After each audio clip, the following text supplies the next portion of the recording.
الشیطان الرجیم بسم اللہ الرحمن الرحیم موعظ جزویہ صفحہ نمبر 395 واعظ نمبر 36 جن حضرات سے سوال اور عذاب قبر نہیں ہوتا، اس واعظ میں ان حضرات کا بیان ہوگا جن سے نکثیرین کا سوال اور عذاب قبر نہیں ہوتا۔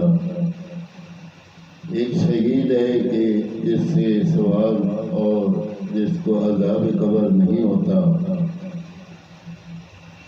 نسائی نے راشد بن حور رحمۃ اللہ علیہ سے روایت کی ہے، انہوں نے ایک اصحابی سے بیان کیا کہ کسی شخص نے حضرت رسول صلی اللہ تعالی علیہ وسلم سے دریافت کیا کہ یا رسول اللہ صلی اللہ علیہ وسلم ما بال المؤمنین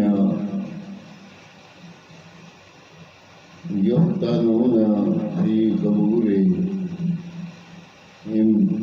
الا الشہید، کیا وجہ ہے کہ مومنین سے سوال ہوتا ہے مگر شہید سے نہیں ہوتا؟ تو حضور اکرم صلی اللہ تعالی علیہ وسلم نے فرمایا کفا ببارک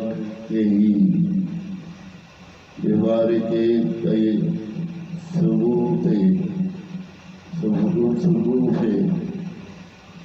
علی راسہ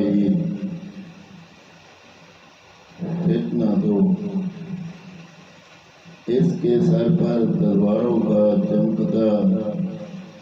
چمکنا سوال سے کفایت کرتا ہے۔ شرح الصدور تذکرہ طبرانی ابو امام رضی اللہ تعالی عنہ سے روایت ہے کہ حضور اکرم صلی اللہ تعالی علیہ وسلم نے ارشاد فرمایا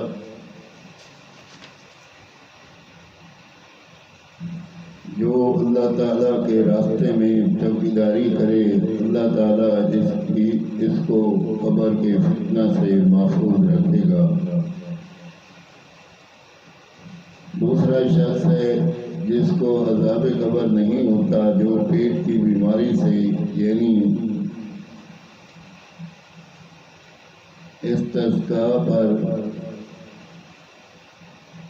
اغنحال سے مر جائے۔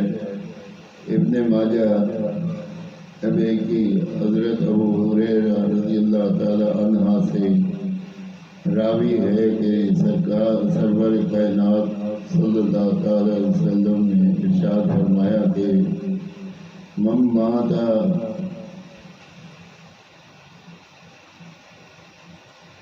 ماری یوحنا مات شہیدن وانی وقیہ فتنۃ القبر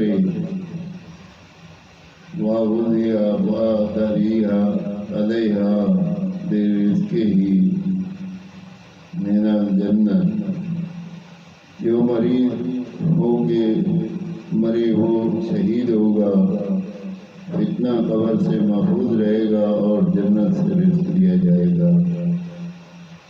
شرح الصدور مگر علماء کرام نے اس مرض سے استسقاء مراد لی ہے اور بعض نے اسہال بیماری سے۔ تیسرا شخص جس کو عذاب قبر نہیں ہوتا وہ ہے جو ہر رات سورۃ ملک پڑھتا ہے۔ حضرت ابن مسعود رضی اللہ تعالیٰ عنہ سے روایت ہے کہ جو شخص ہر رات سورۃ ملک پڑھتا ہے وہ عذاب قبر سے محفوظ رہے گا۔ ایک اور روایت میں ہے کہ جو شخص الف لام میم سجدہ اور سورۃ ملک سونے سے پہلے پڑھا کرے وہ شخص سوال قبر اور عذاب قبر سے محفوظ رہتا ہے۔ شرح صدور